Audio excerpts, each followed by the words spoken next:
Good morning. In an effort to keep our citizens updated on what the police department is doing in our city to rid this crime problem, we are happy to give you some updates today in reference to several felony arrests that we have made this week. As you know, the first of the year we stated that we was going to be doing checkpoints and we were going to be running an operation by the name of TAT. That's ticket, arrest, and tow. We are informing our citizens here in Jackson, Mississippi, that if you are driving a vehicle, you do not have driver's license, you do not have insurance, you will be placed on arrest and your vehicles will be towed.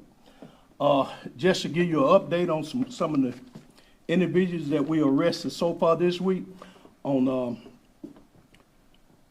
yesterday, on Wednesday, we arrested a Damian Sarton. He was arrested after he was observed doing 79 miles per hour in a 6-mile speed zone on I-55. This individual was pulled over. He was found to be a convicted felon. He was charged with a convicted felon in possession of a firearm, possession of marijuana with intent with a firearm, possession of narcotics with intent with a firearm, and he was booked into our city holding facility. Okay, on Wednesday, February the 9th, we arrested suspect Keyshawn Chambers. Keyshawn Chambers is being charged with 3 counts of conspiracy, 3 counts of carjacking here in our city, based on some carjackings that occurred on January the 14th, January the 7th, and January the 28th. This individual is being charged with these carjackings in our city. Also, this individual later our federal partners, this was done with our CAT unit and our U.S. Marshal assisting us, that Keyshawn Chambers was arrested. An update further with this individual, Keyshawn Chambers, will be coming tomorrow from U.S. Attorney's Office and the FBI. They will be speaking on that individual also.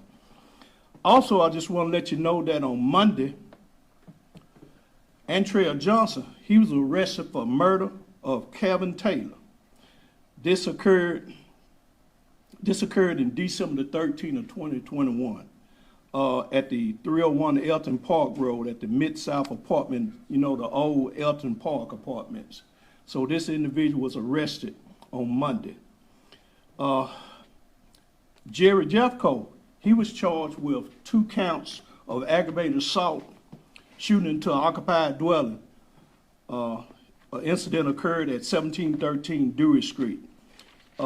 This subject went to that location after the suspect stated after he was robbed of some drugs, he went back to get it, and he was charged with 2 counts of aggravated assaults at that location after he tried to retrieve the drugs that he said that these individuals had stolen from him. We also had a complaint in which the former mayor, Tony Yarborough's daughter, came into police headquarters and gave a statement as to an incident that occurred on January the 17th of 2021 at the apartments located at 5115 Old Canton Road.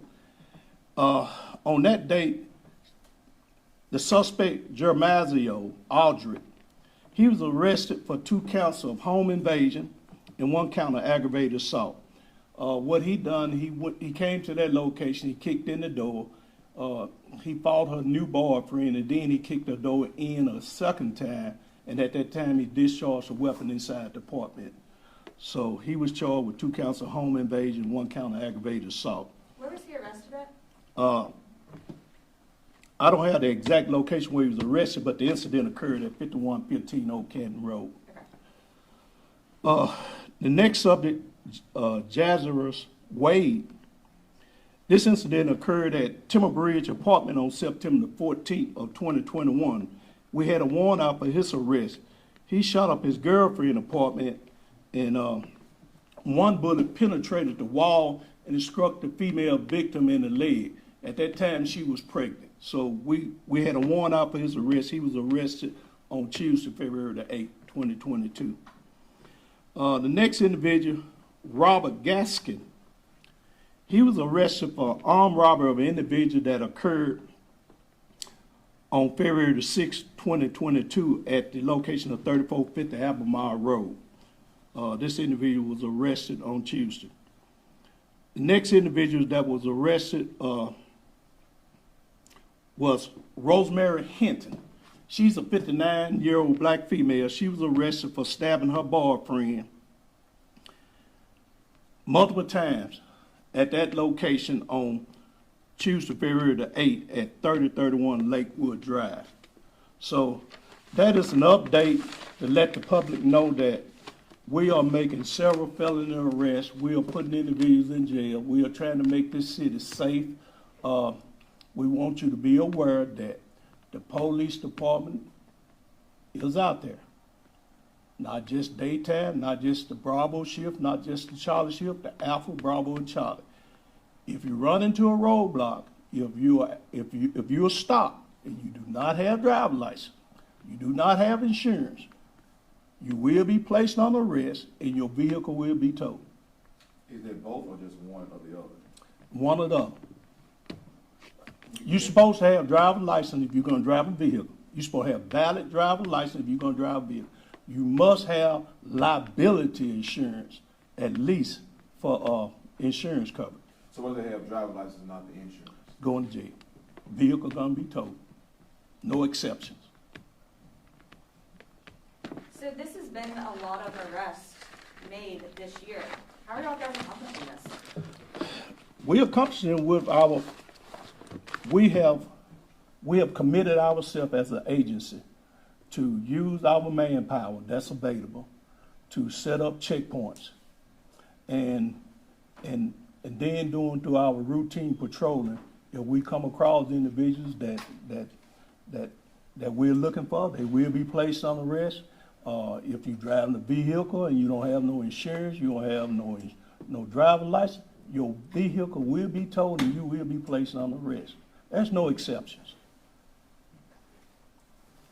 So are these checkpoints really helping you guys be able to make some of these arrests? It's helping us a whole lot because due to the fact that we'll come across some of these violent criminals that is wanted in the city of Jackson, these violent criminals that's doing crimes in our city. So that is the purpose of us having these checkpoints. So when we look at the statistic that the city of Jackson had the most murders per capita in the nation, is this really motivating you guys to really crack down and try to do a really good job? Well, as you know, that we have a lot of guns. We have a lot of gun sales in this city. There's a lot of guns out here on the streets that we get. The police department, we pick up several guns. We take several guns from off the streets every week, and we got a gun problem here. And in the tackle of this, what we do, we get these checkpoints. If you got something, and if you got driver's license and they valid license, if you have insurance and it's valid, hey, you don't have nothing to worry about. You just be checked and you go on through. But if you do not have this, you will be placed on arrest. Your vehicle will be towed. And then we trying to take the guns out of individuals that are illegal guns that's in possession of people that shouldn't have them. You know, as you know, we have made several arrests with convicted felons that are in possession of guns. You know, just like I was telling you, the individual that they arrested on I-55 South the other day, he had a gun on him. He was a convicted felon. So that's making our city safe. The public needs to be aware that we're doing everything in our possible will to make our city safe. How are you guys feeling? Feeling good about it. We're feeling good, and we hope the citizens feel the same. I hope that the citizens do see that we do care about their safety and that we are doing everything in our possible will to rid crime here in this city. Can you just reiterate about the initiative TAC? Oh, yes, the initial TAC is ticket, arrest, tow. That's something Chief Davis came up with the first of the year, and that's what we've been implementing every week, every day. Alpha shift, Bravo, and Charlottesville. There will be checkpoints throughout this city. I ain't gonna give no specific time, but it will be done. And if you don't have valid license, if you don't have valid insurance, you will be placed on arrest and your vehicle will be towed. No exceptions.